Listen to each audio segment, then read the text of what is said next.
Assalamualaikum warahmatullahi wabarakatuh.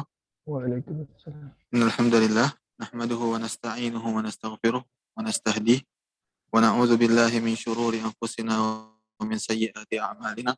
May yahdihillahu fala mudilla lahu wa may yudlilhu fala hadiya lahu.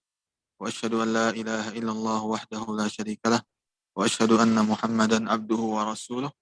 Allahumma shalli wa sallim wa zid wa barik wa an'im ala nabiyyina Muhammadin wa ala alihi wa ashabihi wa man tabi'ahum bi ihsanin ila yaumiddin, amma ba'd.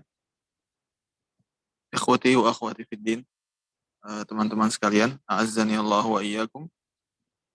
Alhamdulillah, segala puji bagi Allah Subhanahu wa taala yang telah kembali memudahkan pertemuan ini dan kesempatan yang semoga Allah Subhanahu wa taala berkahi ini untuk kita sama-sama mempelajari kembali agama yang kita semua berbangga sebagai pemeluknya, agama yang kita harap dengannya Allah Subhanahu wa taala akan meridhai kita dan menganugerahkan kepada kita surganya, agama yang merupakan identitas kita baik ketika masih hidup maupun setelah kita wafat.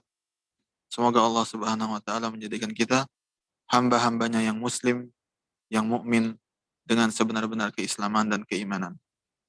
Pada pertemuan yang lalu, alhamdulillah kita sudah memasuki pembahasan tentang makna dari syahadat bahwasanya Muhammad adalah utusan Allah.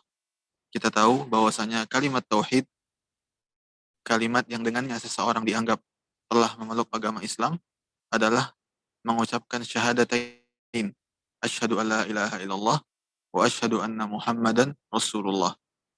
Kita sudah bahas pada pertemuan-pertemuan yang lalu tentang syahadat yang pertama, yaitu pengakuan, persaksian, dan keyakinan bahwasanya tiada Tuhan yang berhak diibadahi dengan benar kecuali Allah Subhanahu wa taala.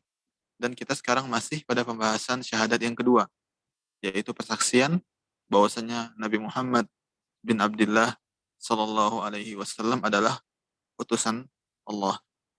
Dan kita sudah jelaskan pula bahwasanya makna syahadat asyhadu anna Muhammadan Rasulullah adalah ta'atuhu fima amar wa tasdiquhu fima akhbar wa jatinabu ma anhu naha wa zajar wa alla yu'badallah illa bima syara'. Mentaati apapun yang beliau perintahkan, membenarkan, mempercayai apapun yang beliau kabarkan kepada kita, menjauhi, meninggalkan apapun yang beliau larang dan peringatkan kepada kita, dan yang terakhir, agar kita jangan atau agar kita tidak beribadah kepada Allah kecuali dengan ajaran yang sampai kepada kita melalui beliau. Nah, kita sudah bahas 3 poin yang sebelumnya. Mentaati apa yang beliau perintahkan, membenarkan apa yang beliau sampaikan, menjauhi apa yang beliau peringatkan dan apa yang beliau larang. Dan pada pertemuan kali ini insya Allah kita akan memulai membahas poin yang keempat atau yang terakhir dari butir-butir makna asyhadu anna Muhammadan Rasulullah, yaitu wa alla yu'badallah illa bima syara', dan agar jangan sampai kita beribadah kepada Allah kecuali hanya dengan tuntunan yang sampai kepada kita dari Rasulullah sallallahu alaihi wasallam. Nah, kalau kita perhatikan ibarat yang dipakai oleh Syekh di sini, yaitu wa alla yu'badallah illa bima syara', seakan-akan di sini beliau melarang kita dari beribadah kecuali jika syarat ini terpenuhi. Dan ini menunjukkan sebuah kaidah yang diakui oleh para ulama, ya, bahwasanya hukum asal dalam ibadah adalah keharaman. Ya, jadi ibadah itu pada asalnya tidak boleh kita lakukan kecuali apabila ada dalil yang menunjukkan akan disyariatkannya ibadah ini. Ini berbeda dengan hal-hal lainnya, seperti misalnya makhluk-makhluk yang Allah ciptakan di muka bumi, ya, benda-benda, hewan-hewan, itu hukum asalnya semuanya halal kecuali apa yang dijelaskan keharamannya dalam syariat. Nah, ini berbeda dengan ibadah. Kalau ibadah, jadi ketika kita mendapati sebuah ibadah yang asing bagi kita, misalnya ada seorang yang datang kepada kita mengatakan, wah, ibadah ini dianjurkan loh, atau misalnya sholat ini eh, harus dilakukan pada tanggal sekian sekian sekian. Nah, itu seharusnya hal pertama yang kita pikirkan adalah ibadah ini tidak boleh dilakukan. Ini hukum asalnya. Baru kita mencari tahu setelah itu. Apa dalilnya? Ya, apa dalil dari Rasulullah SAW yang menunjukkan bahwasanya ibadah ini benar-benar diperintahkan. Nah, kalau ini sudah kita temukan, baru hukum ibadah tadi berubah menjadi diperintahkan. Nah, berbeda dengan hal-hal lainnya. Seperti misalnya ada suatu penemuan baru di hutan mana misalnya. Ada suatu jenis makanan. Maka yang pertama kali kita pikirkan adalah bahwasanya makanan ini halal hukumnya. Boleh dimakan. Nah, sampai datang kepada kita atau sampai kepada kita dalil yang menunjukkan bahwasanya makanan ini diharamkan.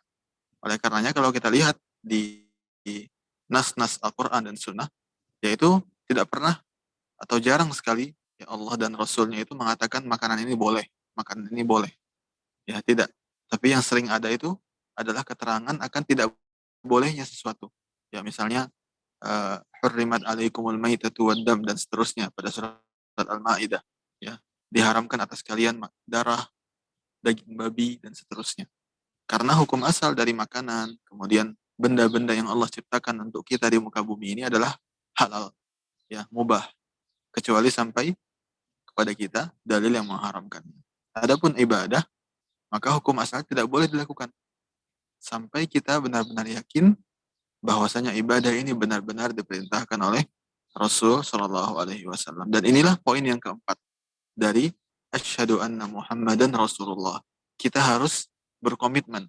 Ketika kita mengucapkan asyhadu anna Muhammadan Rasulullah, saya bersaksi bahwasanya Muhammad adalah utusan Allah.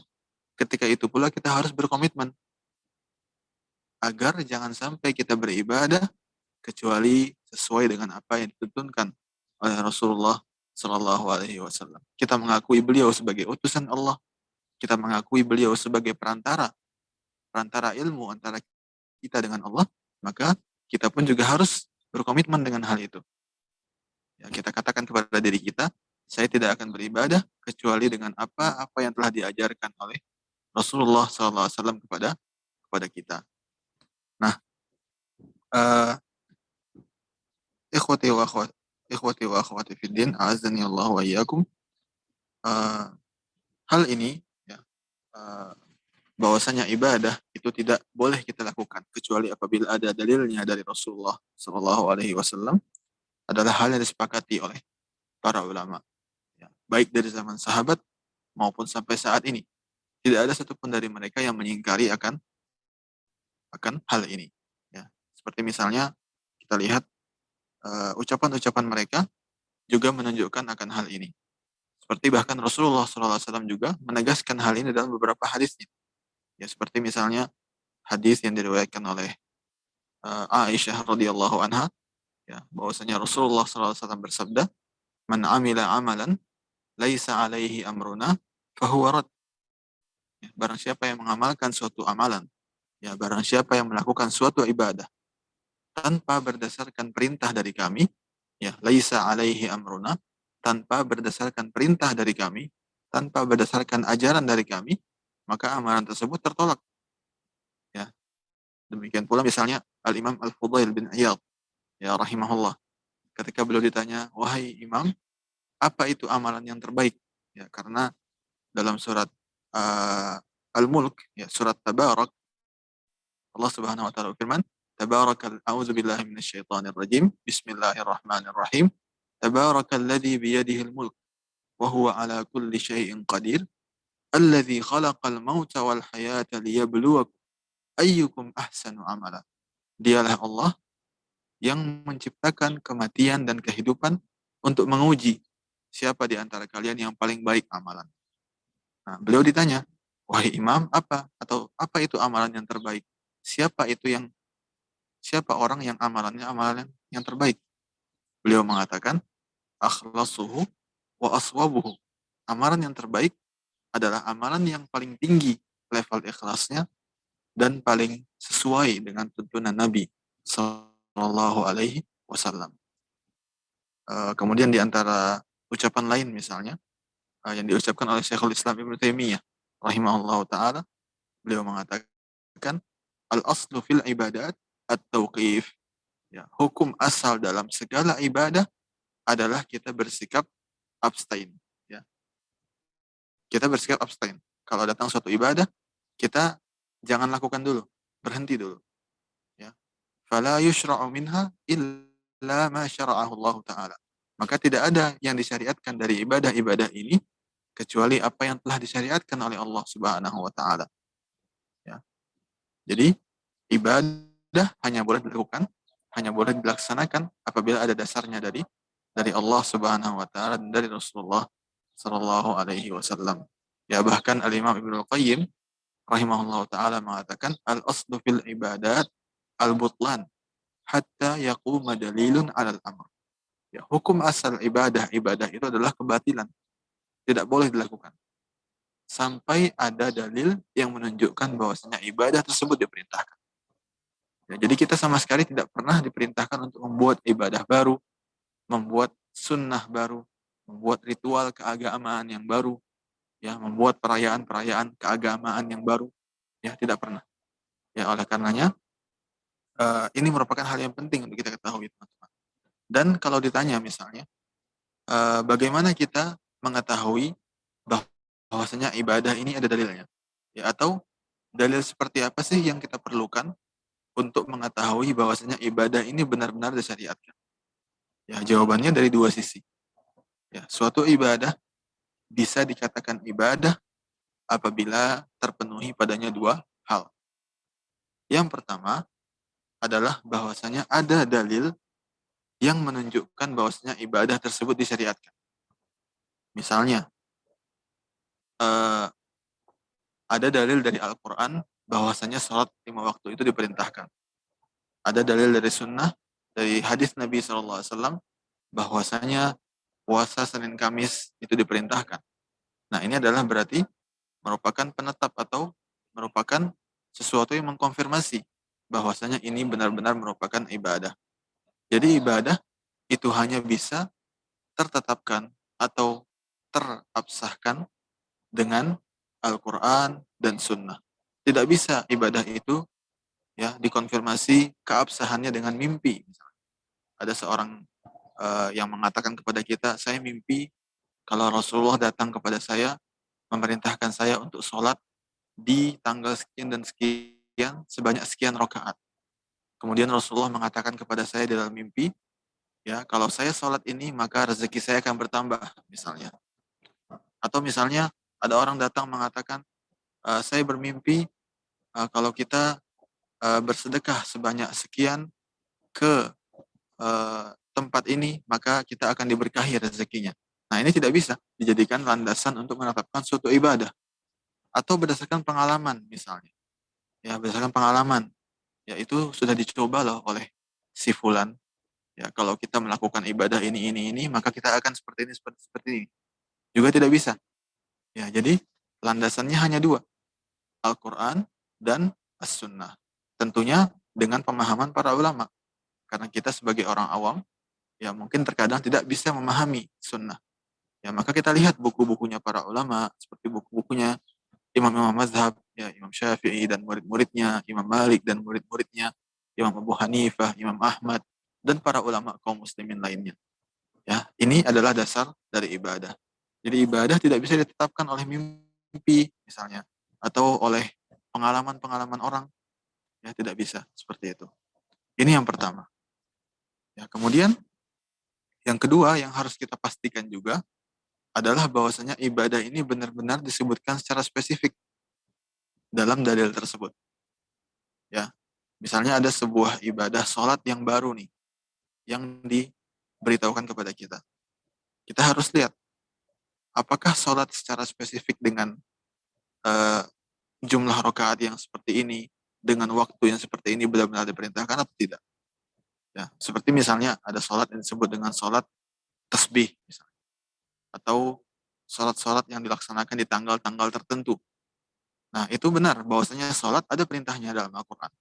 Sholat sunnah ada perintahnya dalam hadis. Tapi apakah sholat sunnah dengan sifat-sifat yang seperti ini ada dalilnya atau tidak? Ya, jadi dalilnya harus rinci. bahwasanya diperintahkan sholat di tanggal sekian Sya'ban misalnya, dengan jumlah rakaat yang sekian, dan pahalanya demikian. Nah, kalau ada seperti itu, baru kita boleh menganggap itu sebagai ibadah dan kita laksanakan. Ya, tapi kalau tidak ada, maka ini harus dipertanyakan. Ya, harus dipertanyakan. Nah, eh, jadi teman-teman sekalian, rahimani Allah wa iyyakum, memastikan dalil dari suatu ibadah adalah suatu hal yang harus kita lakukan. Ya, tanya kepada ustadz kita, tanya kepada guru kita. Ya, ketika kita mendapati suatu ibadah yang asing bagi kita, yang baru, maka kita tanyakan dulu sebelum melaksanakannya. Apakah benar ini merupakan ibadah yang disyariatkan oleh Allah dan Rasulnya atau tidak? Kalau memang iya, maka silahkan laksanakan. Tapi kalau tidak, maka jangan sampai kita terjatuh ke dalam bahaya mengada-ngadakan sesuatu dalam Islam. Ya. Nabi SAW bersabda, ya, usikum bitaqwallah was-sam'i wat-tha'ah fa innahu may ya'ish minkum fasayara ikhtilafan katsira. Ya, saya ini di akhir-akhir hayat beliau, ya beliau mewasiatkan kepada para sahabat, saya wasiatkan kepada kalian untuk bertakwa kepada Allah, ya, mendengar dan taat kepada pemimpin kalian. Karena siapa saja di antara kalian yang akan hidup setelahku, maka dia akan melihat perselisihan yang banyak, ya, perbedaan-perbedaan pendapat yang banyak, ya, pertikaian di mana-mana. Maka solusinya apa? Fa'alaikum bisunnati wa sunnatil khulafa'ir rasyidin al-mahdiyyin. Maka ketika itu terjadi, ketika kalian melihat perbedaan pendapat di mana-mana, ya, pertikaian di mana-mana, ya, perdebatan di mana-mana, maka solusinya berpegang teguhlah dengan sunnahku, dengan ajaran yang telah aku sampaikan kepada kalian dan juga disampaikan oleh para khulafaur rasyidin, ya, Abu Bakar, Umar, Utsman dan Ali. Tamassaku biha, pegang teguhlah dia. Wa addu 'alaiha bin nawajid. Ya, gigitlah ia dengan gigi geraham kalian. Jadi, solusi di tengah-tengah kerancuan dalam beragama, ya, solusi di tengah-tengah munculnya berbagai kelompok-kelompok yang menyesatkan, yang mengatasnamakan Islam, adalah kembali kepada Al-Quran dan Sunnah. Ya, tentunya dengan pemahaman para ulama kita. Bukan kita datang ke Al-Quran sendiri, kita baca sendiri, kita pahami sendiri, tidak. Bukan kita baca hadis sendiri, kemudian kita pahami sendiri, tidak. Kita mempelajari Al-Quran dan Sunnah melalui guru-guru kita, ya, ustadz-ustadz kita, masyayikh kita, dan seterusnya. Nah, kemudian, teman-teman sekalian, ada beberapa ucapan dari para salaf yang menunjukkan pentingnya hal ini. Pentingnya poin keempat dari syahadat anna Muhammadan Rasulullah ini. Ya, seperti misalnya ucapan Abdullah bin Mas'ud radhiyallahu taala anhu, ya, seorang sahabat yang mulia, seorang sahabat senior yang mulia, yang termasuk salah satu ulama para sahabat, Abdullah bin Mas'ud, yang biasa disebut dengan Ibnu Mas'ud. Ya, beliau mengatakan, ittabi'u wa la tabtadi'u. Ya, ikuti saja, jangan membuat hal-hal yang baru. Faqad kufitum. Ya, karena kalian sudah tercukupi. Ya, kita boleh berkarya di bidang-bidang duniawi, tapi dalam hal ibadah tidak ada yang namanya berkarya. Ya, kita cukup melaksanakan apa yang telah sampai kepada kita. Tidak perlu kita tambah, tidak perlu kita berinovasi, ya, tidak perlu kita mencari hal-hal yang baru. Ya, sesuai dengan perkataan beliau mengatakan ikuti saja, jangan membuat hal yang baru dalam ibadah, karena kalian sudah dicukupi oleh Rasul Shallallahu Alaihi Wasallam. Ya, kemudian contohnya misalnya ketika salah seorang tabi'in yang bernama Utsman bin Hadir, ya, Utsman bin Hadir, beliau mendatangi gurunya. Ya, gurunya adalah sahabat yang mulia Abdullah bin Abbas radhiyallahu anhu. Ya, jadi Utsman bin Hadir Al-Azdi mendatangi Abdullah bin Abbas, mengatakan, wahai Ibnu Abbas, nasihatilah aku, berikanlah suatu wasiat kepadaku. Kemudian Abdullah bin Abbas radhiyallahu anhu mengatakan, alaika bitaqwallah wal istiqamah, ittabi' wa la tabtadi. Ya, 4 kata wasiatnya Ibnu Abbas kepada Utsman. Ya, 4 kata. Kata yang pertama, bertakwalah kepada Allah. Kata yang kedua, istiqomahlah. Kata yang ketiga, ikutilah. Maksudnya ikuti apa yang sudah sampai kepada kamu. Kalimat yang keempat, janganlah membuat hal-hal yang baru. Ya. Jadi bertakwalah kepada Allah, istiqomahlah di atas ketakwaan, ikuti apa yang sudah ada dari agama ini yang sudah diajarkan oleh Rasul SAW, dan yang keempat, jangan membuat hal-hal yang baru dalam agama. Ya. Sedangkan hal-hal yang sudah ada saja belum kita berhasil lakukan seluruhnya, ya terus untuk apa kita membuat yang baru? Seandainya membuat yang baru itu boleh, ya laksanakan dulu apa yang ada. Kemudian sebuah contoh yang luar biasa juga dari para ulama, ya, bagaimana semangat mereka untuk benar-benar meniru Nabi pada setiap kehidupan mereka. Ya, misalnya yang dikisahkan oleh murid-muridnya Imam Ahmad. Ya, Imam Ahmad kita tahu bahwasanya beliau sempat hidup di zaman pemimpin yang memaksakan kesesatan kepada rakyatnya. Ya, ketika itu pemimpin di zaman Imam Ahmad rahimahullah memaksakan rakyatnya untuk meyakini bahwasanya Al-Quran adalah makhluk. Padahal Al-Quran bukan makhluk. Al-Quran adalah kalamullah. Ya, yang benar adalah Al-Quran adalah ucapan Allah, bukan makhluk. Nah, ketika itu penguasa ini memaksakan rakyatnya untuk meyakini bahwasanya Al-Quran adalah makhluk. Dan dia menyiksa siapapun yang tidak mau meyakini hal itu, dan diantaranya Imam Ahmad. Ya, maka Imam Ahmad ketika itu diburu, ya dikejar-kejar oleh penguasa. Nah, ketika itu beliau datang ke salah satu muridnya. Ya, muridnya ini bernama Ibrahim bin Hani. Ya, muridnya bernama Ibrahim bin Hani. Ya, kemudian Imam Ahmad mendatanginya, kemudian mengatakan, "Wahai Ibrahim, tahukah kamu suatu tempat yang aku bisa bersembunyi padanya?" Kata Imam Ahmad. Jadi beliau ingin bersembunyi dari tangkapan penguasa ketika itu. Kemudian Ibrahim mengatakan, "Baiklah, ayo kita pergi, wahai Imam. Saya tahu suatu tempat yang aman," kata Ibrahim. Kemudian pergilah keduanya ke tempat tersebut. Sampainya di tempat tersebut, ya mereka berdua pun tinggal di situ, ya mengasingkan diri dan bersembunyi. Sampai tiba pada hari ketiga. Ya, perhatikan ini. Sampai tiba pada hari ketiga. Kemudian tiba-tiba Imam Ahmad mengatakan, "Wahai Ibrahim, ayo kita cari tempat lain," kata Imam Ahmad. Baru Ibrahim mengatakan, "Mengapa kita harus cari tempat lain? Bukankah tempat ini sudah cukup aman? Ya, sampai saat ini kita belum ketahuan. Ya, kemudian pasokan makanan juga aman, lancar. Ya, mengapa kita harus cari tempat lain?" Baru kata Imam Ahmad rahimahullah, ya perhatikan mengapa Imam Ahmad ingin pindah. Imam Ahmad mengatakan, "Ya, saya teringat bahwasanya dulu Nabi Muhammad SAW bersembunyi di Gua Hira hanya selama 3 hari. Hanya selama bukan di Gua Hira, ya, di Gua Sur, yang tempat beliau sembunyi ketika mau hijrah.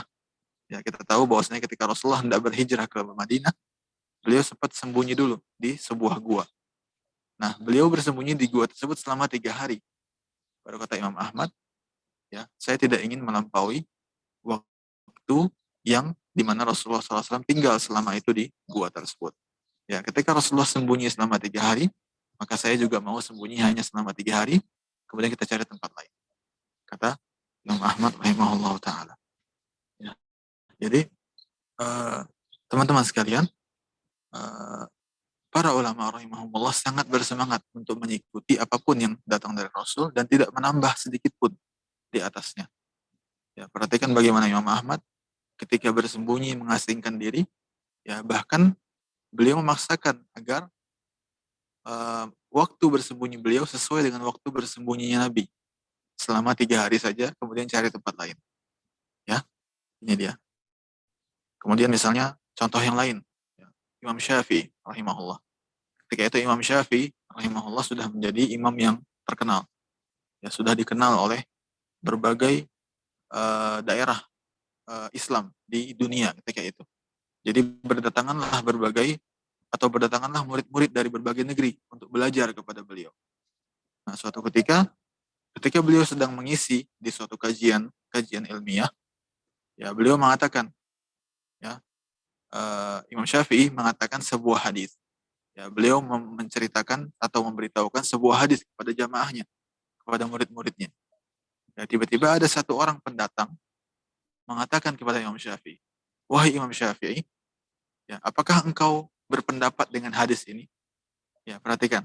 Imam Syafi'i sedang di majelis beliau membawakan suatu hadis dari Rasul sallallahu alaihi wasallam. Kemudian ada orang yang bertanya, "Wahai Imam, apakah engkau berpendapat dengan hadis ini?" Baru kata Imam Syafi'i rahimahullah, "Memangnya kamu melihat saya di gereja? Memangnya kamu melihat saya berpakaian seperti pakaian pendeta?" Jadi Imam Syafi'i heran, ya, bagaimana mungkin orang ini sudah mendengar hadis, kemudian malah menanyakan pendapat saya, ya. Memangnya saya ini orang non-muslim, kata Imam Syafi'i. Memangnya saya ini orang non-muslim sehingga saya punya pendapat lain yang bertentangan dengan hadis Nabi. Tentu saja saya beramal dengan hadis ini, kata beliau. Ya, ini menunjukkan bahwasanya mereka benar-benar semangat mengikuti apa yang datang dari Nabi Shallallahu Alaihi Wasallam. Ya, jadi ketika ada orang yang bertanya, "Wahai Imam, apakah engkau berpendapat dengan hadis ini?" Beliau heran. Ya, memangnya saya non-muslim sehingga saya tidak mengikuti hadis ini. Memangnya saya keluar dari gereja. Memangnya saya berpakaian dengan pakaian-pakaian pastor. Tidak, saya seorang muslim. Saya di masjid saat ini. Dan saya wajib mengikuti apa yang dikatakan oleh Nabi Shallallahu Alaihi Wasallam. Ya, jadi teman-teman sekalian, ini adalah hal yang penting. Ya, jangan sampai kita bertemu dengan Allah Subhanahu Wa Taala membawa ibadah-ibadah yang tidak diajarkan oleh Nabi. Ya. Bukan hanya ibadah itu akan sia-sia, tapi kita juga berdosa. Ya. Selain ibadah itu akan sia-sia, ya tidak dihitung pahalanya oleh Allah karena ibadah tersebut tidak pernah diajarkan. Ya, hal lainnya juga kita berdosa karena kita membuat hal yang baru dalam agama ini. Ya, seakan-akan kita membuat hal yang belum pernah dikerjakan oleh Rasul Shallallahu Alaihi Wasallam. Kemudian poin yang selanjutnya tentang hal ini, tentang syahadat bahwasanya Nabi Muhammad adalah utusan Allah, adalah mengetahui hal-hal yang bisa membuat syahadat kita batal. Ya, ketika kita sudah mengucapkan asyhadu anna Muhammadar Rasulullah, tentunya penting bagi kita untuk mengetahui apa saja hal-hal yang bisa membatalkan syahadat ini. Yang pertama adalah mencela Nabi Shallallahu Alaihi Wasallam, baik dengan serius maupun dengan bercanda. Begitu kita mencela atau begitu ada seseorang yang mencela Nabi Shallallahu Alaihi Wasallam atau mengolok-olok Nabi Shallallahu Alaihi Wasallam, maka ketika itu pula syahadatnya batal, alias keluar dari Islam. Ya, begitu. Ketika itu pula syahadatnya batal. Ya, seperti misalnya dilakukan oleh orang-orang munafik di zaman Nabi Shallallahu Alaihi Wasallam. Ya, ketika itu mereka mengolok-olok Nabi, mengatakan bahwasanya Nabi ini orangnya banyak makan, ya, kemudian malas, ya, kemudian suka berdusta, sambil bercanda, sambil tertawa-tawa dengan teman-temannya. Ya, kemudian pembicaranya terdengar oleh salah seorang sahabat. Kemudian salah seorang sahabat ini bersegera menunggang untanya, ingin melapor kepada Rasul SAW. Namun ternyata sebelum dia sampai, wahyu sudah turun. Wahyu sudah turun mengabarkan perbuatan orang-orang itu yang bercanda mengejek Nabi dan para sahabatnya. Ya, kemudian turunlah ayat surat At-Taubah ayat ke-65 sampai 66. Ya, ayat surat At-Taubah ayat ke-65 sampai 66. Pak Rama bisa dibuka suratnya atau Pak Agung? Surat At-Taubah ayat ke-65 sampai 66.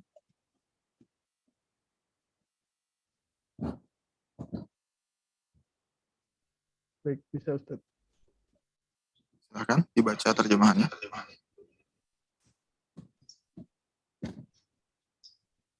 Surat At-Taubah ayat 65. Dan jika kamu tanyakan kepada mereka tentang apa yang mereka lakukan itu, tentulah mereka akan menjawab, sesungguhnya kami hanyalah bersenda gurau dan bermain-main saja. Katakanlah, apakah dengan Allah, ayat-ayatnya, dan Rasul-Nya kamu selalu mengolok-olok? Tidak usah kamu minta maaf karena kamu kafir sesudah beriman. Jika kami memaafkan segolongan kamu lantaran mereka taubat, niscaya kami akan mengazab golongan yang lain disebabkan mereka adalah orang-orang yang selalu berbuat dosa. Ya, jadi perhatikan di sini bagaimana Allah mengatakan bahwasanya mereka tadinya beriman. Mereka ini, orang-orang yang mengucapkan ini, tadinya mereka beriman, berislam, bersyahadat. Tapi setelah mereka mengucapkan ucapan-ucapan ini yang mengandung celaan kepada Nabi dan para sahabatnya, walaupun mereka berdalih mengatakan bahwasanya itu merupakan candaan, merupakan gurauan, tetap saja Allah nyatakan kalian telah kafir setelah keimanan kalian. Dan teman-teman sekalian, hati-hati, jangan sampai ketika ada hal-hal seperti ini, misalnya di TV atau di media-media sosial lainnya, kemudian kita menontonnya dan ikut menertawakannya, ya dikhawatirkan kita juga ikut sebagai orang yang menyetujui hal itu dan kita juga keluar dari Islam. Jadi jauhi ya orang-orang yang suka bercanda dengan agama, orang-orang yang suka menjadikan agama sebagai bahan atau sebagai konten tertawaan, ya sebagai konten candaan. Ya mungkin kita tidak ikut di dalam acara tersebut, tapi kita hanya menonton, ya ikut tertawa. Ini juga kita termasuk dalam ancaman ini.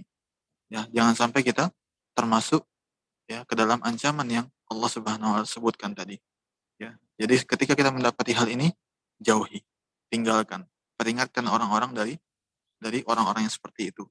Ya, karena ini bisa membatalkan syahadat kita tanpa kita sadari. Kemudian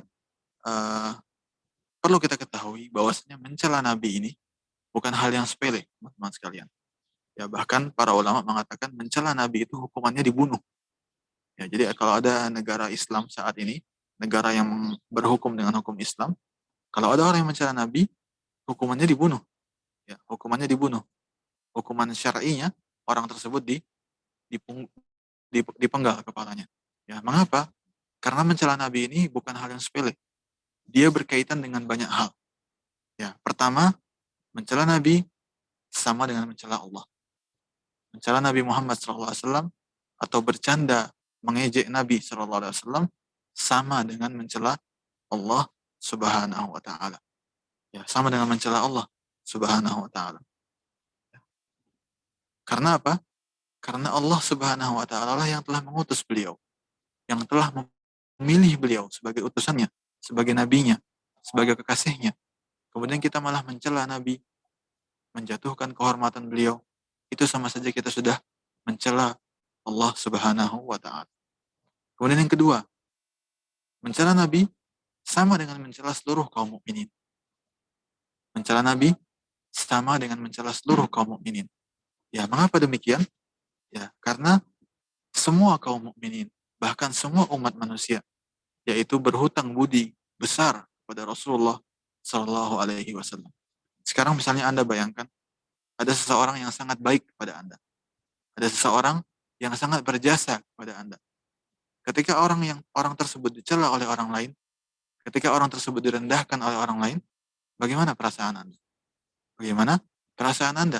Padahal orang ini mungkin jasanya tidak seberapa atas kita. Bagaimana lagi dengan Rasul Shallallahu Alaihi Wasallam? Tambah lagi, seorang mukmin itu, ya, seorang mukmin yang sejati, itu Rasulullah SAW harusnya lebih dia cintai dari apapun, lebih dari dirinya, lebih dari orang tuanya. Ya, bayangkan bagaimana jika ada orang yang mencela orang tua Anda, bagaimana jika ada orang yang merendahkan orang tua Anda, atau bagaimana jika ada orang yang mencela diri Anda, yang merendahkan, menjatuhkan kehormatan Anda. Anda pasti akan sangat membenci orang ini. Nah, bagaimana lagi dengan orang yang mencela Rasul Sallallahu Alaihi Wasallam? Seorang mukmin lebih mencintai Rasul, lebih daripada dirinya, lebih daripada orang tuanya, lebih daripada anak-anaknya. Ya, maka ketika Rasul SAW dicela, direndahkan, ini sama dengan merendahkan dan mencela seluruh kaum mukminin, seluruh kaum muslimin sepanjang sejarah dari zaman Nabi SAW sampai hari kiamat. Kemudian yang ketiga, ya, mencela Nabi tentunya merupakan kezaliman atas Nabi SAW sendiri. Ya, kezaliman atas Nabi SAW sendiri. Ya. Ini dia teman-teman bahayanya dari mencela Nabi SAW atau merendahkan kehormatan beliau atau merendahkan syariat beliau baik dengan serius, ya, dan juga dengan bercanda. Kemudian hal yang kedua yang membatalkan syahadat ini, yang bisa membatalkan syahadat ini adalah meragukan atau menolak atau mengingkari syariat yang dibawa oleh beliau Shallallahu Alaihi Wasallam. Tadi yang pertama mencela pribadi beliau, ya, mencela pribadi beliau. Adapun yang kedua adalah menolak, meragukan syariat yang beliau bawa. Ini juga dapat membatalkan keislaman seseorang, membatalkan syahadat seseorang. Seperti misalnya ada orang yang meyakini bahwasanya peraturan-peraturan buatan manusia lebih sempurna daripada peraturan yang dibawa oleh Nabi dari Allah. Ya, misalnya ada orang yang meyakini bahwasanya hukum-hukum syariat itu tidak cocok di zaman sekarang. Tidak lagi cocok di zaman sekarang. Ya. Kita lebih cocok menggunakan hukum-hukum buatan manusia di zaman ini daripada hukum yang disampaikan oleh Rasul SAW. Ini adalah hal yang membatalkan syahadat seseorang. Ya, atau misalnya ada orang yang membenci sunnah yang dibawa oleh Nabi. Ya, misalnya sudah jelas bahwasanya Nabi menyunnahkan untuk memanjangkan jenggot misalnya. Atau Nabi SAW memerintahkan perempuan untuk berhijab. Ya, Nabi SAW memerintahkan laki-laki untuk tidak memakai sutra misalnya. Kemudian ada orang yang tidak suka dengan hal ini, ya, menolaknya, membencinya. Maka ini juga adalah pembatal syahadatnya. Seperti misalnya ada orang yang meyakini bahwasanya sunnah-sunnah Nabi ini sifatnya opsional, ya, boleh ikut, boleh tidak. Ini juga membatalkan syahadat seseorang, membuat seseorang bisa keluar dari Islam. Ya. Yang harus kita yakini adalah bahwasanya syariat Nabi harus diikuti oleh setiap orang, bukan opsional, bukan boleh ikut, boleh tidak. Ya, setiap orang wajib untuk ikut dengan syariat Nabi Muhammad SAW. Ya, oleh karenanya Nabi SAW bersabda, ya, tidak ada seorang pun yang mengetahui kenabianku, mengetahui pengutusanku dari Allah, kemudian dia meninggal belum beriman kepadaku, kecuali pasti dia akan masuk neraka. Ya, kecuali dia pasti akan masuk neraka. Jadi mengikuti syariat Nabi, mengikuti sunnah Nabi itu bukan opsional, tapi merupakan suatu kewajiban bagi setiap orang.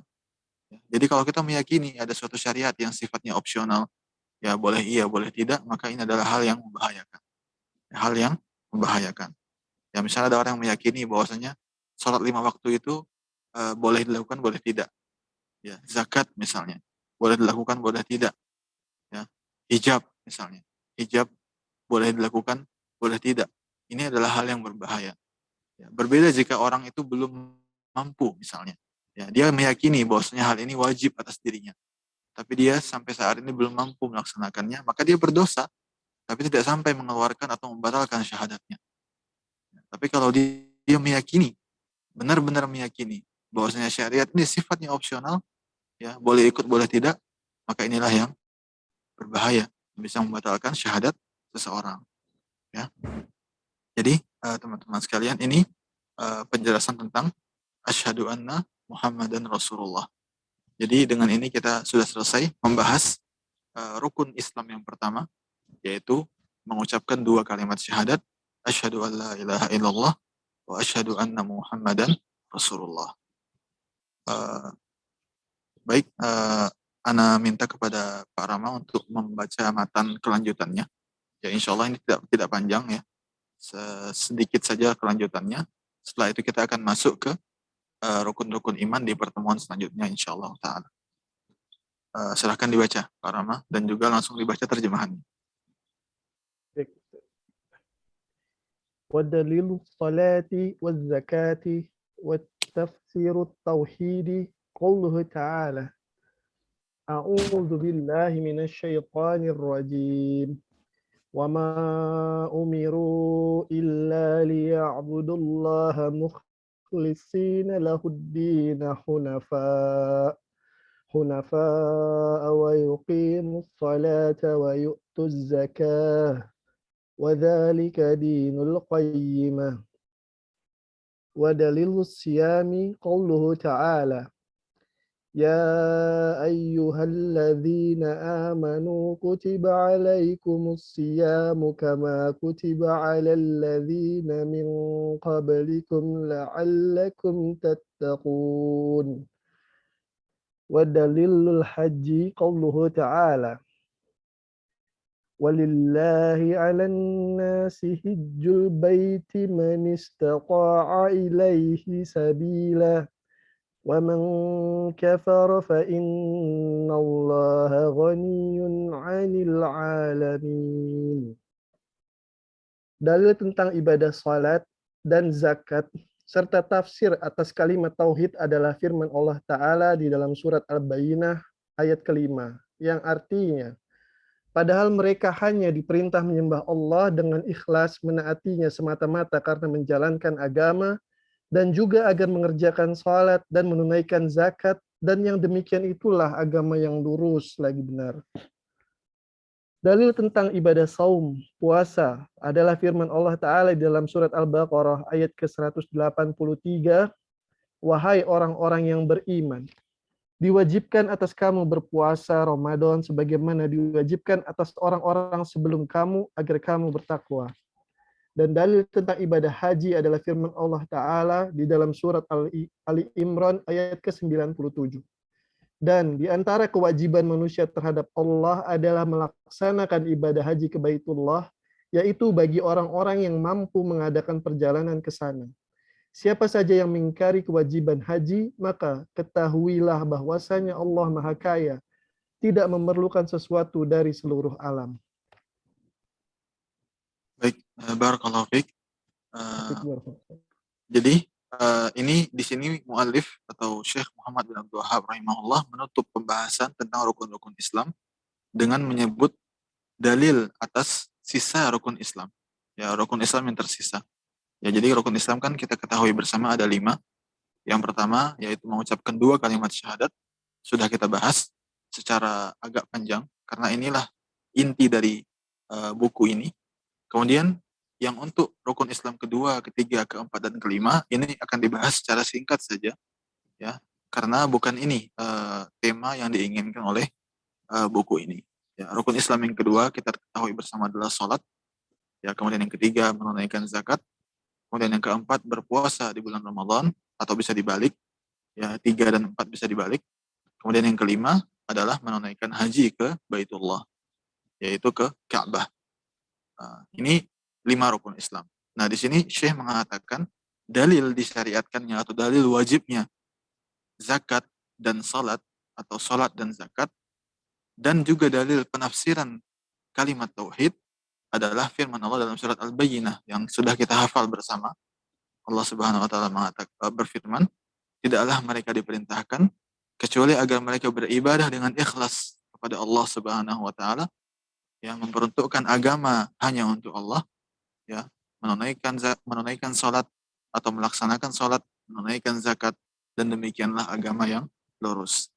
Nah, perhatikan di sini teman-teman, ya, bagaimana Syekh di sini memilih surat Al-Bayyinah ayat kelima sebagai dalil.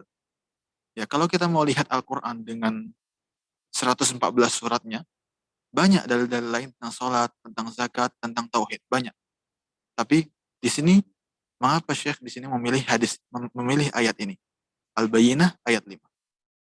Ya, jawabannya adalah wallahu taala alam, ya, karena ayat ini menegaskan bahwasanya meskipun sholat dan zakat adalah ibadah yang sangat agung dalam Islam, tapi keduanya tidak akan diterima selama seseorang tidak bertauhid. Selama seseorang tidak mukhlishina lahuddina hunafa. Selama seseorang tidak mukhlishina lahuddina hunafa, maka sholat dan zakatnya tidak diterima, apalagi amal-amal lainnya. Ya, terkadang orang masih bingung. Ya, kenapa orang-orang kafir, ya, mereka sudah charity-nya banyak, ya, amal baiknya banyak, mengapa mereka tidak diterima amal-amal tersebut hanya karena dia tidak bertauhid? Di sini Allah Subhanahu wa taala ingin menegaskan bahwasanya amal yang paling Allah cintai saja, yaitu salat dan zakat, itu tidak bisa diterima kecuali apabila seorang benar-benar bertauhid kepada Allah Subhanahu wa taala. Oleh karenanya di sini Syekh membawakan ayat ini untuk menegaskan urgensi dari tauhid. Tauhid first. Ya, tauhid adalah hal yang paling utama. Tidak ada yang diterima tanpa tauhid. Meskipun itu adalah salat ataupun zakat. Ya, meskipun itu adalah salat ataupun zakat. Oleh karena itulah Syekh di sini memilih surat Al-Bayyinah ayat kelima ini. Kemudian faedah lainnya dari ayat ini adalah mengapa di sini Allah Subhanahu wa taala mengumpulkan antara salat dan zakat. Ya, kenapa yang disebut di sini salat dan zakat bukan salat dan puasa atau salat dan haji? Ya, karena ya Allahu alam sebagian ulama menjelaskan ya bahwasanya salat itu adalah ibadah badaniyah, ibadah jasmani yang paling utama ya, dan zakat adalah ibadah harta yang paling utama. Ya, oleh karenanya di sini Allah Subhanahu wa taala mengumpulkan antara keduanya. Dan juga bukan hanya dalam ayat ini, dalam banyak ayat lainnya Allah menyandingkan antara salat dan zakat. Karena keduanya merupakan perwakilan dari ibadah jasmani dan ibadah harta. Ibadah jasmani yang paling utama adalah salat dan ibadah harta yang paling utama adalah zakat. Oleh karenanya di sini Allah menyandingkan di antara keduanya. Kemudian faedah yang lainnya juga adalah perhatikan atau kita cukupkan sampai di sini dulu. Kita pindah ke ayat selanjutnya, yaitu dalil tentang kewajiban puasa. Ya, dalil tentang kewajiban puasa. Di sini Syekh membawakan surat Al-Baqarah ayat ke-183 yang artinya, wahai orang-orang yang beriman, telah diwajibkan atas kalian untuk berpuasa di bulan Ramadan sebagaimana hal yang sama telah diwajibkan atas umat-umat sebelum kalian agar kalian bisa bertakwa. Ya. Dari ayat ini ada beberapa poin penting yang perlu kita perhatikan. Yang pertama adalah perhatikan bagaimana Allah mengawali ayat ini dengan memanggil kita sebagai orang yang beriman. Wahai orang-orang yang beriman. Ya ayyuhalladzina amanu. Ya, bukan wahai sekalian manusia, tapi wahai orang-orang yang beriman. Ini menunjukkan bahwasanya orang yang berpuasa atau puasa adalah dalil atau bukti atas keimanan seseorang. Puasa adalah bukti atas keimanan seseorang. Dan ini berlaku untuk semua ayat lainnya yang dimulai dengan ya ayyuhalladzina amanu. Ya, ini merupakan kaidah di kalangan para ulama. Ayat-ayat yang dimulai dengan ya ayyuhalladzina amanu berarti perintah yang datang setelahnya atau larangan yang datang setelahnya merupakan barometer keimanan seseorang. Oleh karenanya Abdullah bin Mas'ud radhiyallahu anhu mengatakan, apabila kamu mendengar ayat yang diawali dengan ya ayyuhalladzina amanu, wahai orang-orang yang beriman, maka simaklah ayat itu baik-baik. Ya, perhatikan ayat itu baik-baik. Ya, karena ayat itu pasti mengandung larangan dan pasti mengandung perintah, dan itu menunjukkan barometer keimanan Anda. Menunjukkan barometer keimanan Anda. Jika Anda sudah melaksanakannya, maka berarti Anda merupakan seorang yang beriman. Iman Anda baik. Ya, jika ada larangan, Anda sudah meninggalkannya, maka berarti iman Anda sudah baik dan seterusnya. Ya, ini pelajaran yang pertama. Kemudian pelajaran yang kedua adalah perhatikan bahwasanya di sini ketika Allah memerintahkan kita untuk puasa, Allah menyebutkan bahwasanya puasa juga sudah diperintahkan kepada umat-umat sebelum kita. Nah, pertanyaannya, untuk apa Allah menyebutkan hal ini? Mengapa Allah tidak mengatakan telah diwajibkan atas kalian berpuasa agar kalian bertakwa? Kenapa tidak seperti itu aja? Kenapa Allah menyelipkan di tengah-tengah ayat, ya, telah diperintahkan atas kalian berpuasa sebagaimana hal yang sama telah diperintahkan untuk umat sebelum kalian? Mengapa ada keterangan ini dalam ayat? Ya, mengapa ada keterangan ini di dalam ayat? Ya, di sini para ulama menyimpulkan bahwasanya Allah menambahkan keterangan ini ya, ketika menyebutkan kewajiban puasa, Allah menambahkan keterangan bahwasanya puasa juga sudah diwajibkan atas orang-orang sebelum kalian. Mengapa? Ya, yang pertama adalah sebagai suri tauladan. Ya, terkadang seseorang itu apabila diperintahkan suatu amalan yang sudah ada teladannya, dia lebih semangat. Seperti anak-anak kita misalnya. Ya, apabila kita merintahkan dia sholat, kemudian dia juga melihat bahwasanya kita juga sholat, maka dia akan semakin semangat. Ya, misalnya kita perintahkan dia untuk bangun subuh, kemudian dia juga melihat kita bangun subuh, maka dia akan lebih semangat untuk bangun. Berbeda dengan kita sekedar memerintahkan tapi tidak melakukan. Ini sudah fitrah manusia. Ya, mereka akan lebih tergerak hatinya untuk melaksanakan perintah dari seseorang yang sudah melakukannya, untuk melaksanakan perintah yang sudah pernah dilakukan sebelumnya oleh orang-orang lain. Ya, ini kaidah yang pertama. Jadi Allah hendak menghasung kita untuk berpuasa dengan mengatakan puasa ini juga sudah disyariatkan loh sebelum kalian. Maka semangatlah berpuasa. Seperti itu. Ini yang pertama. Yang kedua, juga sebagai motivasi bagi kita sebagai umat yang terbaik, sebagai umat Nabi Muhammad SAW untuk memperbagus puasa kita sehingga kualitas puasa kita lebih dari orang-orang sebelum kita, lebih dari umat-umat sebelum kita. Ya, jadi ayat ini merupakan motivasi dari Allah untuk berlomba-lomba dalam kebaikan. Ya, perbaguslah puasa Anda melebihi puasa-puasa yang sudah dilakukan oleh umat-umat sebelum kita. Ini dua hal yang bisa diambil dari keterangan yang Allah tambahkan dalam ayat ini. Kemudian juga di sini Allah menyebutkan bahwasanya faedah atau buah dari puasa adalah ketakwaan. Ya, ketakwaan kita sudah tahu bahwasanya artinya adalah menjadikan sebuah penjaga antara kita dengan neraka, menjadikan sebuah penjaga antara kita dengan azab Allah Subhanahu wa taala. Atau sebagaimana diartikan oleh salah seorang ulama yang bernama Talq bin Habib rahimahullah, beliau mengatakan takwa adalah ketika engkau taat kepada Allah di atas ilmu, ketika engkau menjauhi larangan Allah di atas ilmu dengan niat yang ikhlas kepada Allah Subhanahu wa taala. Ya.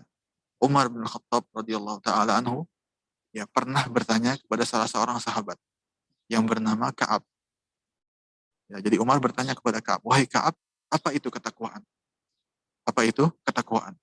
Baru kata Ka'ab, "Wahai Umar, apakah engkau pernah melewati jalan yang dipenuhi dengan ranjau atau duri?" Ya. Baru kata Umar, "Iya pernah." "Apa yang kamu lakukan?" "Ya saya berhati-hati jalannya, tidak asal jalan. Ya, kalau salah injak bisa terluka kaki. Kalau salah injak bisa meledak itu ranjau. Ya. Jadi saya hati-hati dalam berjalan." Baru kata Ka'ab, demikianlah ketakwaan. Jadi kita berjalan di dunia ini dengan penuh kehati-hatian. Ada suatu hal, kita ketahui dulu hukumnya. Ada suatu ibadah, kita ketahui dulu hukumnya. Ya, bukan sekedar hidup saja, tapi hidup dengan rambu-rambu syariat. Itulah ketakwaan. Kemudian teman-teman sekalian yang terakhir adalah dalil haji. Ya, dalil haji. Ya, Syekh di sini membawakan surat Ali Imran ayat ke-97 yang bunyinya ya adalah hak Allah atas manusia agar mereka berhaji ke Baitullah bagi mereka-mereka yang mampu. Dan barang siapa yang ingkar, maka ketahuilah bahwasanya Allah Maha Kaya atas segala sesuatu. Nah, terkait ayat ini ada sebuah faedah yang luar biasa. Ya, perhatikan bagaimana Allah mengawali ayat ini dengan walillahi. Walillahi. Walillahi artinya dan hanya untuk Allah lah haji ke Baitullah. Ini adalah sebuah isyarat bahwasanya haji ini rentan sekali riya padanya. Ya, haji dan umroh juga termasuk itu rentan sekali riya padanya. Makanya Allah awali ayat ini dengan mengatakan walillahi, hanya untuk Allah lah haji. Ya, oleh karenanya Umar bin Khattab radhiyallahu anhu ya ketika melihat jamaah haji yang sekian banyaknya, beliau mengatakan al-wafdu katsir wal hajju qalil. Ya, betapa banyaknya orang yang datang ke Mekah tapi yang berhaji hanya sedikit. Ya, betapa banyak orang yang berpakaian ihram, nampaknya berpakaian ihram, tapi yang benar-benar berhaji, benar-benar berumrah itu sedikit. Ya, memang kita lihat saat ini.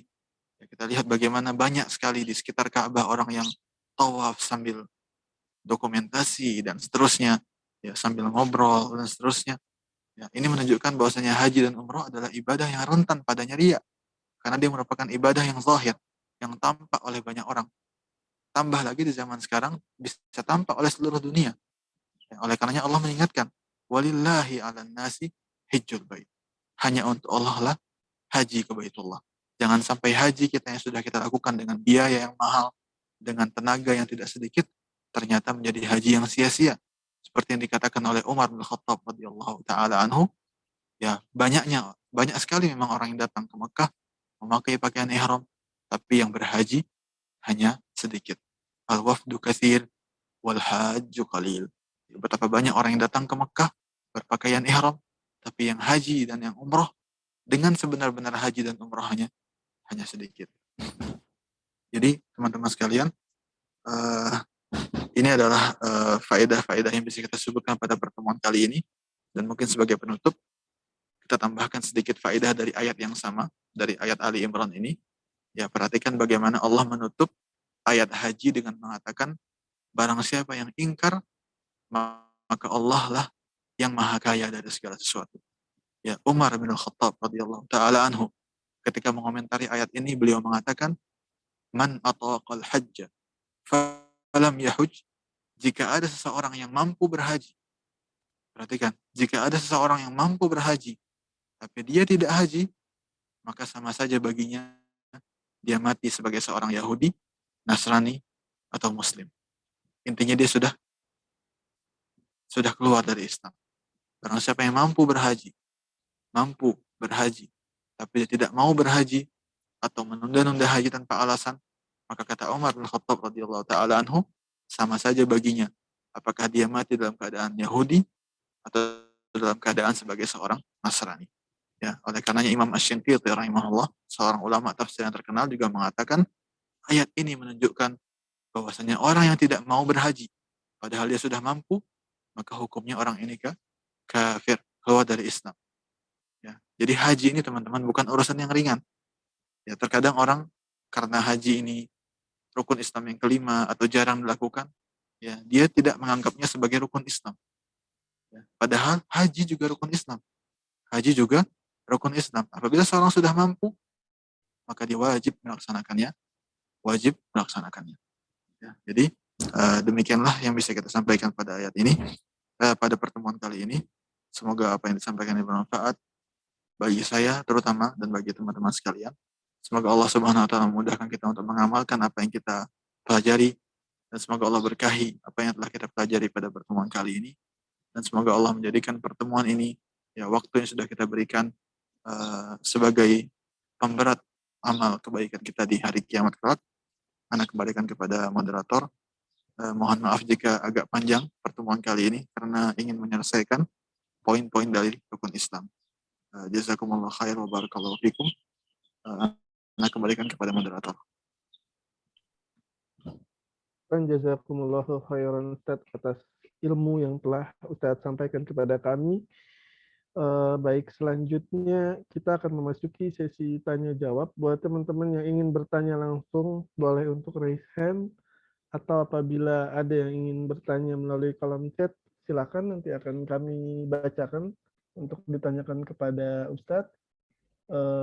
Berlaku untuk teman-teman di Zoom dan juga di Clubhouse. Ustadz, sebelum mengangkat penanya, tadi Anda lihat di urutannya ada pertanyaan pertama melalui kolom chat. Ini mungkin sedikit di luar tema, Ustadz. Izin untuk Anda bacakan. Assalamualaikum warahmatullahi wabarakatuh. Semoga Allah merahmati dan menjaga Ustadz dan keluarga serta seluruh umat Islam.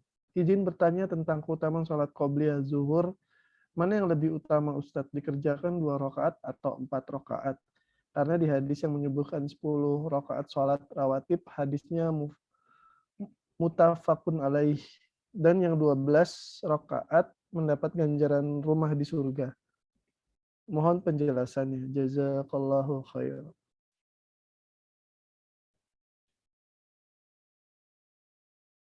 Afwan Ustadz, masih di mute.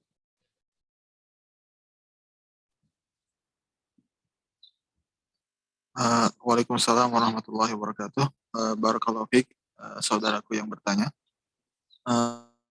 Pertama untuk masalah sholat sunnah, apakah di rumah atau di masjid? Ya, wallahu ta'ala alam, sebenarnya hukum asalnya sholat sunnah itu lebih utama di rumah.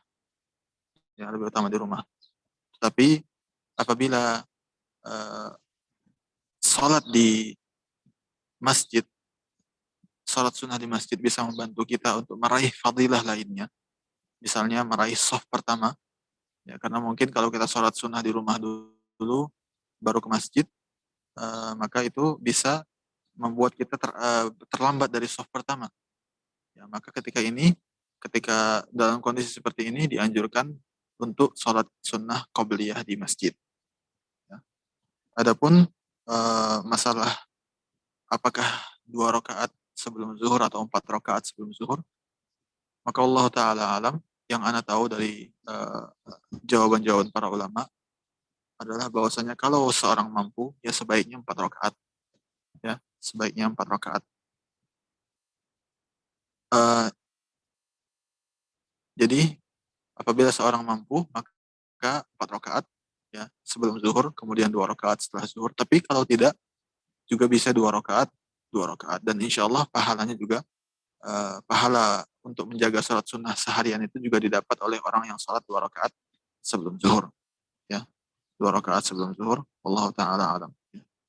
Jadi bagi yang mampu memiliki keluangan waktu, maka sholat 4 rakaat lebih utama. Tapi apabila dia hanya mampu untuk sholat 2 rakaat sebelum zuhur, maka tidak mengapa. Dan insya Allah keutamaannya juga mencakup orang yang sholat 2 rakaat, karena ada hadis juga yang menerangkan hal ini.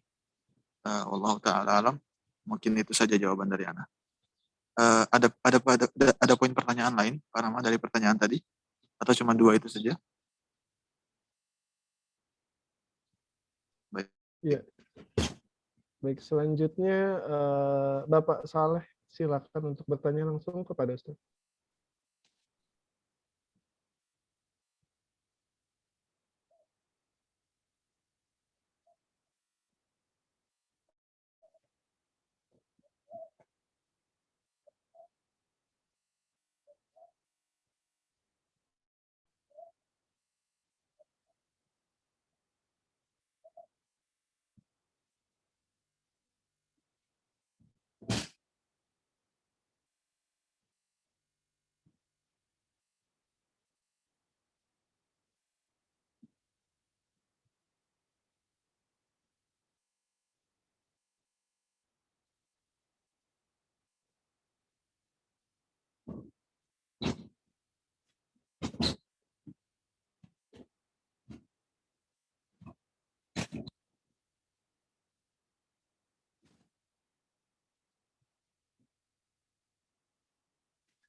Dan para ulama itu tentang suatu amalan gitu Ustaz.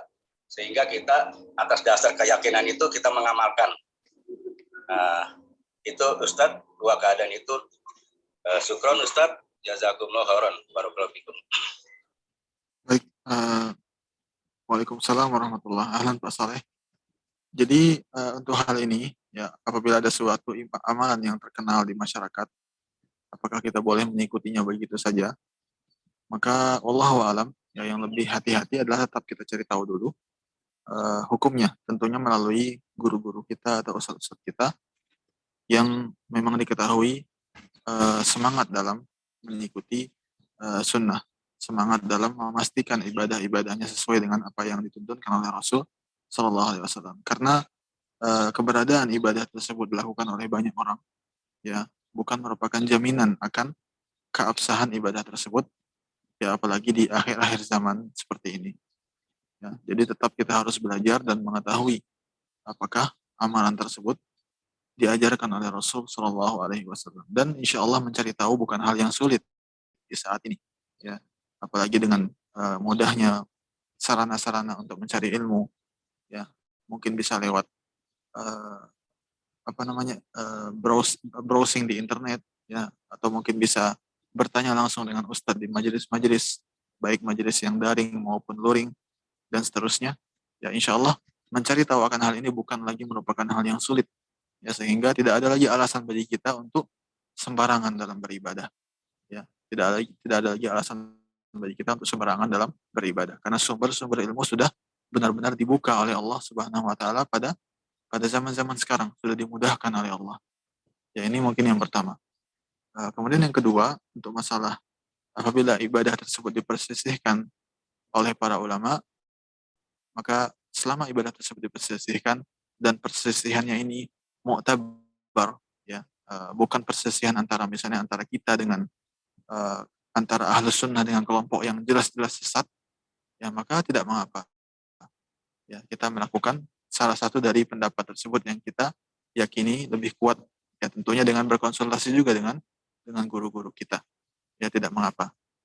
Seperti misalnya yang sering diributkan, misalnya masalah kunut subuh, misalnya masalah kunut subuh, apakah salat subuh dengan kunut atau tidak, yaitu hal atau ranah masalah yang dipersisihkan oleh para ulama. Ada yang mengatakan kunut, ada yang mengatakan tidak kunut. Ya, maka apabila Anda telah berbincang dengan guru yang Anda percayai keilmuannya, kemudian dia sudah menjelaskan kepada Anda akan dalil-dalilnya, kemudian Anda meyakini bahwasanya kunut subuh memang disyariatkan atau tidak disyariatkan, maka silahkan dilakukan. Ya, ala kulli hal, ya, perselisihan bukan merupakan dalih untuk tidak memastikan. Ya, jadi kita boleh tetap harus diperintahkan untuk memastikan dan mengikuti mana di antara keduanya yang lebih bisa kita terima, tentunya dengan penjelasan yang ilmiah. Ya, bukan sekedar dengan perasaan, tapi tentunya kita harus ketahui dulu ya penjelasan yang disampaikan oleh guru-guru kita terkait pendapat tertentu. Ya, seperti itu. Yang tidak boleh adalah misalnya ada dua ibadah atau ada satu ibadah yang dipersisihkan hukumnya oleh para ulama. Ya, apakah ini disyariatkan atau tidak, apakah disunnahkan atau tidak, ya maka kita tidak boleh kemudian misalnya memvonis atau mengecap ibadah yang kedua ini misalnya sebagai kebid'ahan. Ya, tidak boleh. Selama ada pendapat ulama yang mu'tabar tentang hal ini, maka kita tetap menganggapnya sebagai masalah yang diperdebatkan, bukan antara bid'ah atau sunnah. Ya, tapi masalah yang diperdebatkan. Berbeda dengan ibadah-ibadah yang sudah jelas-jelas tidak ada dalilnya. Ya, misalnya ada ulama yang berpendapat, tapi dia berpendapatnya dengan mimpinya misalnya. Ada kiai yang berpendapat, tapi dia berpendapat itu karena pengalaman pribadinya, bukan karena dalil, maka ini bukan khilaf yang mu'tabar. Ya, oleh karenanya perlu untuk belajar, untuk mengetahui mana perkara-perkara yang benar-benar diperdebatkan, mana perkara-perkara yang benar-benar termasuk dalam perkara-perkara yang diperdebatkan oleh para ulama yang mu'tabar, mana perkara-perkara yang tidak. Ya, karena terkadang orang sekarang sedikit-sedikit mengatakan, ini kan ada khilaf, ini kan ada perdebatan. Ya, untuk mengetahui mana sebenarnya di antara masalah-masalah yang banyak ini, yang benar-benar ada perdebatan di dalamnya, kita harus belajar. Ya, tidak bisa sekedar dengan mendengar bahwasanya masalah ini ada perdebatan para ulama tentangnya, kita langsung asal melakukannya. Ya, tidak bisa. Karena salah satu di antara strategi para pelaku atau penebar kebid'ahan itu, mereka mengatakan ini kan khilaf. Ya, ini kan ada perdebatan ulama di dalamnya. Maka tidak mengapa saya melakukan hal ini. Ya, ini merupakan salah satu di antara alasan mereka dalam menjustifikasi kebid'ahan yang mereka lakukan. Ya, padahal ada perbedaan pendapat yang dianggap, ada perbedaan pendapat yang tidak dianggap oleh para ulama. Ya, seperti itu. Jadi untuk mengetahui mana perbedaan pendapat yang mu'tabar, yang dianggap, yang diakui, mana yang tidak, ini kita perlu bertanya kepada guru-guru kita, perlu belajar. Ya, jadi seperti itu jawabannya, Pak Saleh. Apakah sudah jelas kira-kira?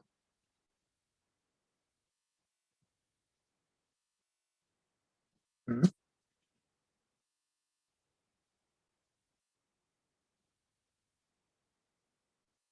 Iya.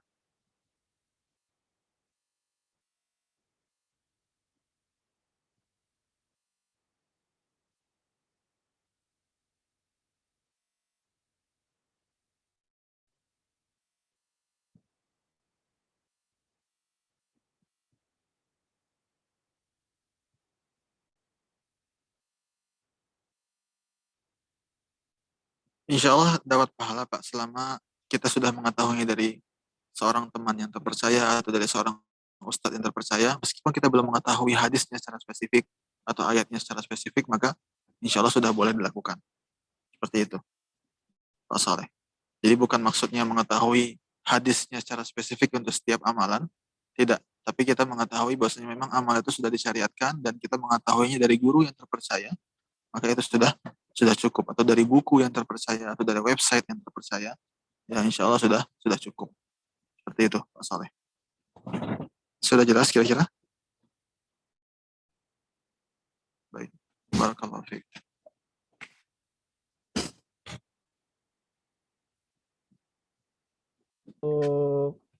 Di Filiani, silakan bertanya langsung kepada Ustaz Fadl.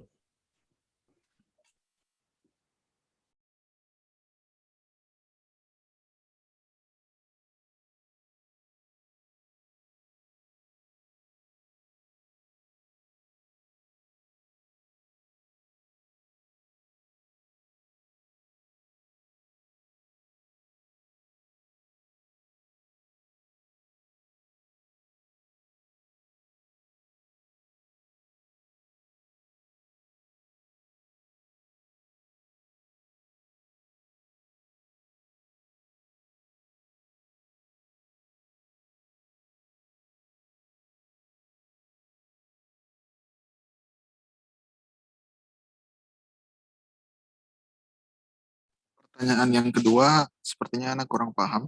Bisa diperjelas lagi? Jadi yang saya tahu kalau ada yang menyebut nama Rasulullah itu baiknya dijawab apa gitu, kayak Sallallahu Alaihi Wasallam atau apa gitu, saya nggak ngerti, bingung. Baik, untuk pertanyaan yang pertama, tidak semua yang dilakukan oleh Rasulullah SAW dalam kehidupan sehari-hari beliau dianggap sebagai ibadah atau sunnah. Ya, ada di sana hal-hal yang sifatnya perbuatan-perbuatan beliau yang sifatnya pribadi. Ya, tapi terkadang kita dapati para ulama mengikuti sampai hal-hal yang seperti itu. Mengapa? Ya, bukan dalam artian itu merupakan ibadah, tapi hanya untuk menunjukkan bagaimana mereka semangat dalam mengikuti sunnah Nabi SAW. Ya, seperti yang dikisahkan tadi masalah Imam Ahmad, ya beliau mengikuti sampai kepada durasi bersembunyinya Rasul di dalam persembunyiannya. Ini bukan merupakan sunnah atau bukan merupakan ibadah sebenarnya. Tapi beliau hendak mengikuti Rasulullah SAW sampai poin yang terdetail dari kehidupan beliau. Ya. Kemudian misalnya contohnya dari Imam Ahmad juga, ya, ketika beliau memberikan upah sebanyak 1 dinar kepada orang yang membekam beliau. Ketika ditanya mengapa, beliau mengatakan karena pernah diriwayatkan dari Rasul SAW bahwasanya beliau memberikan upah kepada orang yang membekam beliau sebanyak 1 dinar. Ini bukan merupakan ibadah, bukan merupakan sunnah, ya, tapi mereka tetap melakukannya, ya, dalam rangka mengikuti, ya, mengikuti sunnah Nabi, mengikuti dalam rangka menyontohkan kepada umat pentingnya, urgensi mengikuti Nabi SAW dalam segala hal yang beliau lakukan. Ya, seperti misalnya yang dilakukan oleh Ibnu Umar radhiyallahu taala anhuma.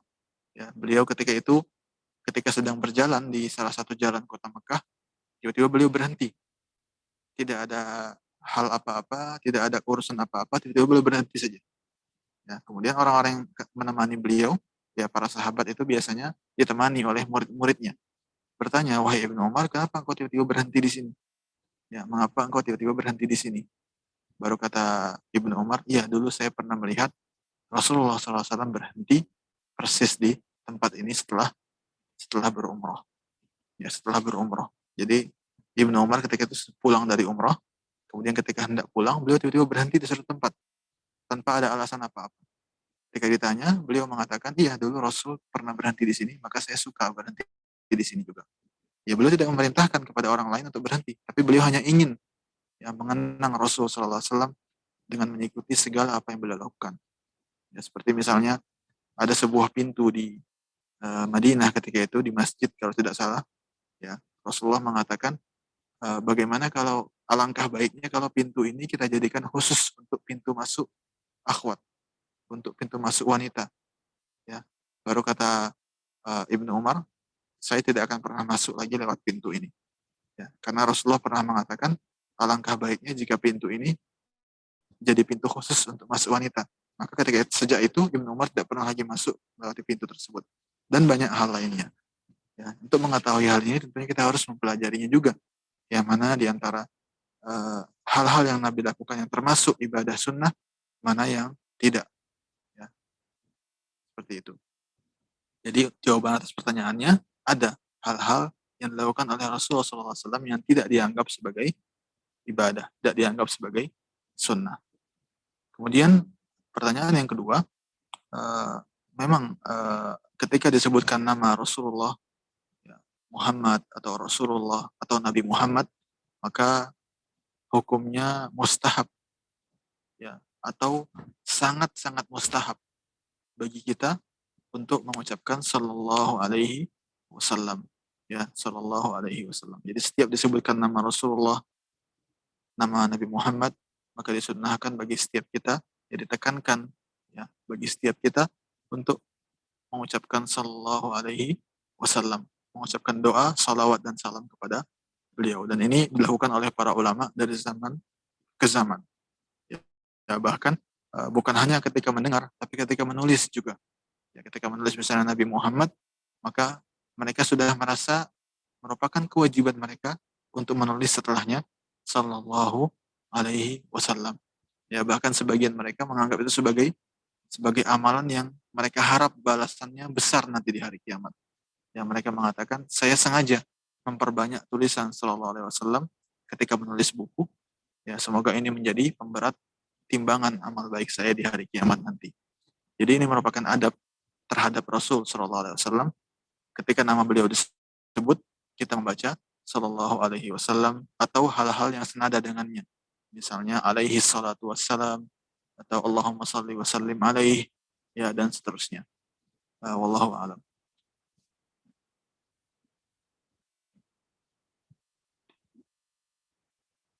Syukran jazakumullah khairan atas jawabannya. Semoga cukup jelas ya ukti penanya. Selanjutnya ada Joko mau menanya, tafadhol untuk bertanya langsung kepada Ustadz. Dan dinyalakan mic-nya di Clubhouse juga kalau memungkinkan. Tafadhol. Ahwan, nyalain Clubhouse sebentar. Bismillah. Ahwan, Ustadz mau bertanya. Semoga Ustadz selalu dirahmati Allah Subhanahu wa Ta'ala bersama keluarga dan diberi kelancaran untuk studinya dan bisa kembali ke tanah air dengan selamat dan tidak kurang suatu apapun ya Ustadz. Izinkan Ana bertanya, ada dua hal Ustadz sebenarnya. Butuh nasihat aja. Yang pertama itu kita sebagai orang awam, kalau kita ingin mempelajari hadis atau sekedar ingin tahu aja lah hadis-hadis yang sahih itu gimana segala macam, apakah kita boleh lihat-lihat di aplikasi? Karena sekarang tuh aplikasi hadis lumayan banyak ya pilihannya. Nah itu kalau kita sebagai orang awam tuh apakah diperbolehkan gitu?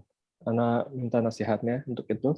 Yang kedua, kalau emang diperbolehkan gitu ya, apakah ada rujukan aplikasi hadis-hadis yang bisa jadi patokan atau kita baca-baca gitu ya. Kira-kira dua hal itu aja sih Ustadz yang mau saya tanyakan.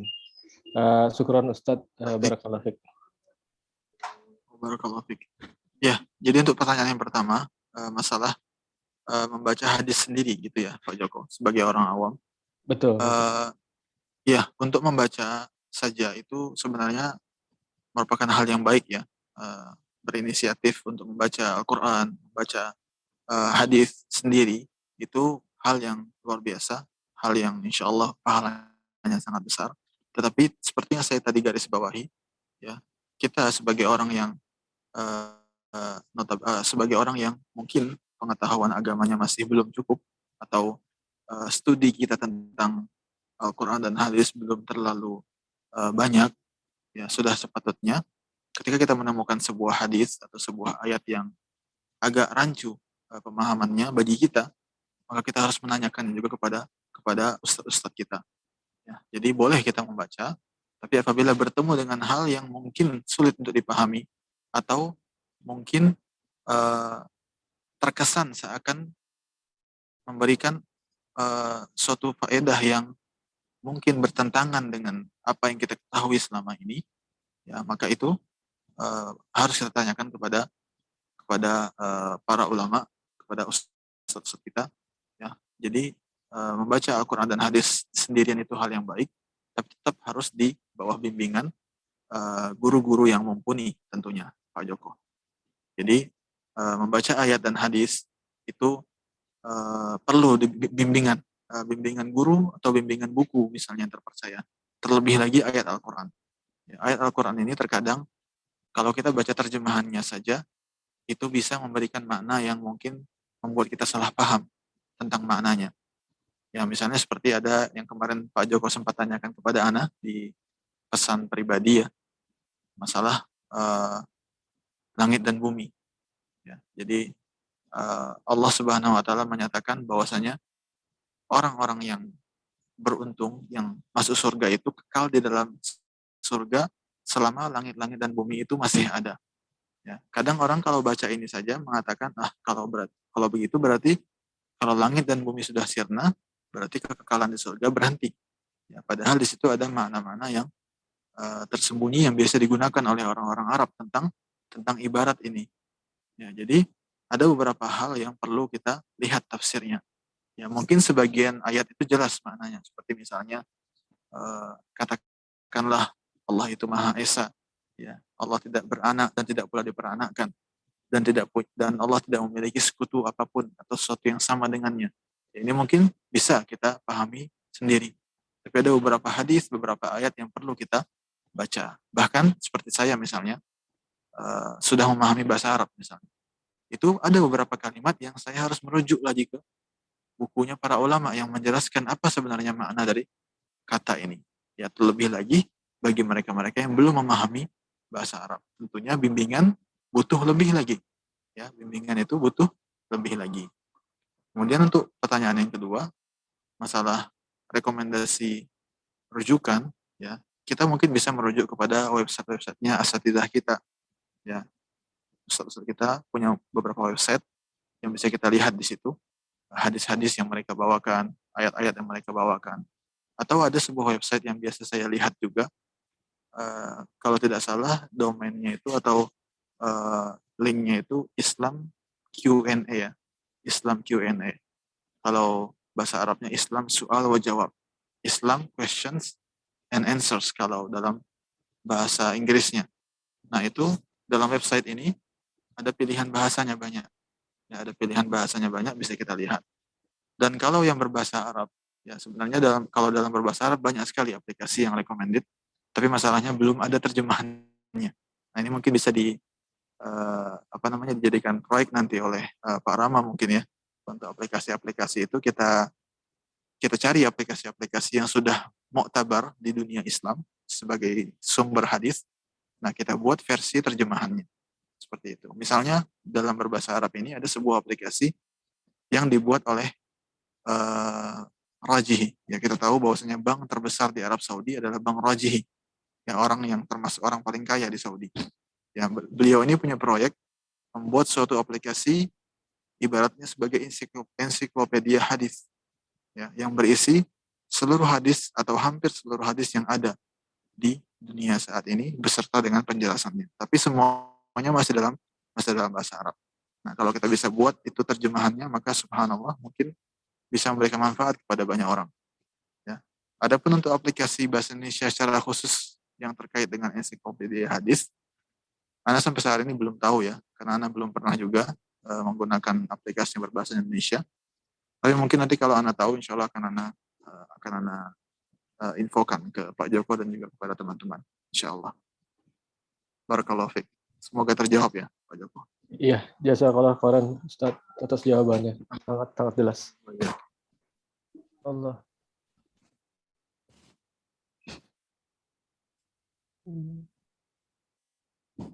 Oh, baik. Jazakallah khair. Tadi ada juga di kolom chat yang memberitahu info ada apps namanya Hadis Encyclopedia. Syukran atas informasinya.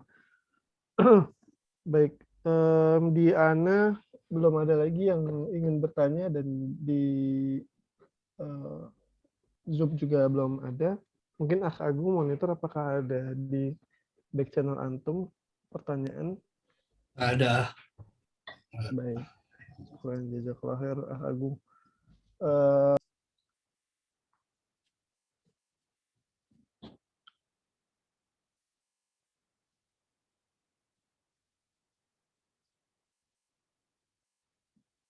Sepertinya termute Pak Rama yang di Clubhouse. Masih ada waktu Pak Rama sebelum maghrib. Jam berapa maghrib sekarang di WIB?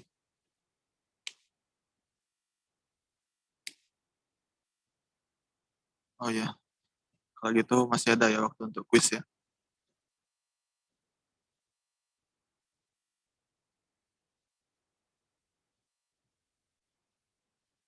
Baik, mungkin untuk pertanyaan yang pertama, tadi kita sudah sebutkan ada beberapa hal yang beresiko. Ya, beberapa hal yang beresiko membatalkan syahadat asyhadu anna Muhammadan Rasulullah. Syahadat persaksian kita bahwasanya Nabi Muhammad adalah utusan Allah. Tadi saya sudah sebutkan ada kalau nggak salah 3 atau 4 hal. Mungkin Anda minta sebutkan 1 atau 2 hal saja yang tercatat atau teringat oleh ikhwati wa akhwati sekalian. Silakan.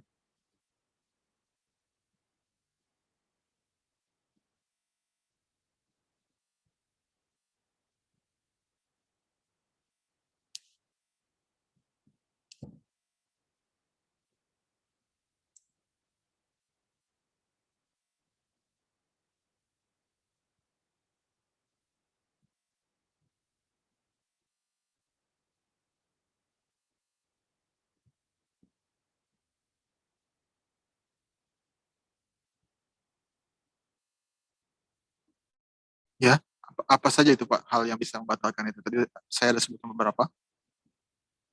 1 aja mungkin atau 2. Silakan.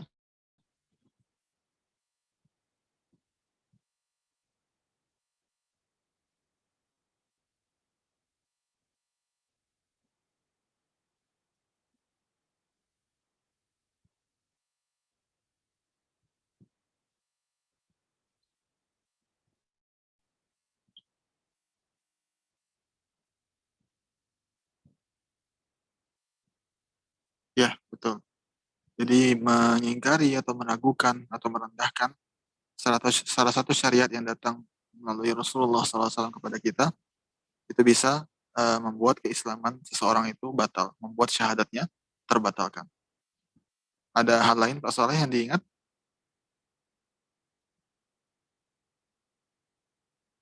Misalnya seperti mencela Nabi SAW ya tadi ya. Mencela Nabi SAW, ya baik pribadi beliau maupun hal-hal lain yang terkait dengan beliau, baik serius maupun bercanda. Ini juga membatalkan keislaman atau membatalkan syahadat seseorang. Ya, barakallahu fiik, Saleh. Afwan. Baik, langsung ke pertanyaan kedua. Mohon Ustadz untuk diberikan pertanyaannya. Baik. Pertanyaan yang kedua, mungkin tadi saya sudah sebutkan bahwasanya di dalam perintah berpuasa, ya Allah Subhanahu wa taala menyebutkan bahwasanya puasa ini sudah disyariatkan kepada orang-orang sebelum kita. Ya, jadi Allah menyebutkan secara jelas di dalam ayat ketika mewajibkan puasa atas kita, bahwasanya puasa ini juga sudah diwajibkan atas orang-orang sebelum kita. Nah, di sini ada hikmah yang ditarik oleh atau yang disimpulkan oleh para ulama dari penyebutan keterangan ini. Tadi ada 2 yang saya sebutkan. Silahkan ada yang masih mengingat salah satunya saja atau dua-duanya juga bagus. Silahkan. Mengapa Allah menyebutkan keterangan ini saat menyebutkan kewajiban puasa? Baik, silakan bagi di Zoom atau di Clubhouse yang mau menjawab untuk raise hand.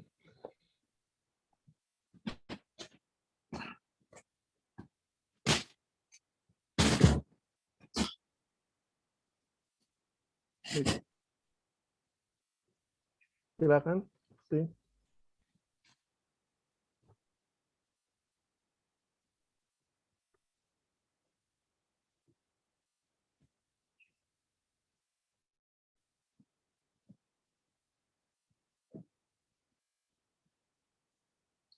Ya, betul. Betul, barakallahu fiik. Jadi salah satunya adalah untuk menunjukkan bahwasanya sudah ada teladan kita yang sebelumnya juga berpuasa. Ya, untuk membuat orang-orang lebih semangat untuk melaksanakan puasa ini. Kemudian yang kedua juga agar kita termotivasi untuk membuat puasa kita lebih baik dari puasa umat-umat sebelumnya. Karena kita merupakan umat yang terbaik. Umat Nabi Muhammad merupakan umat yang terbaik. Ya, jadi Allah menyebutkan hal ini untuk memotivasi kita agar puasa kita pun menjadi puasa yang paling baik yang pernah dilakukan sepanjang sejarah manusia. Jadi puasa yang terbaik yang pernah dilakukan sepanjang sejarah manusia, melebihi puasa-puasa yang pernah dilakukan oleh umat-umat Nabi sebelum Nabi Muhammad SAW. Barakallahu fiik.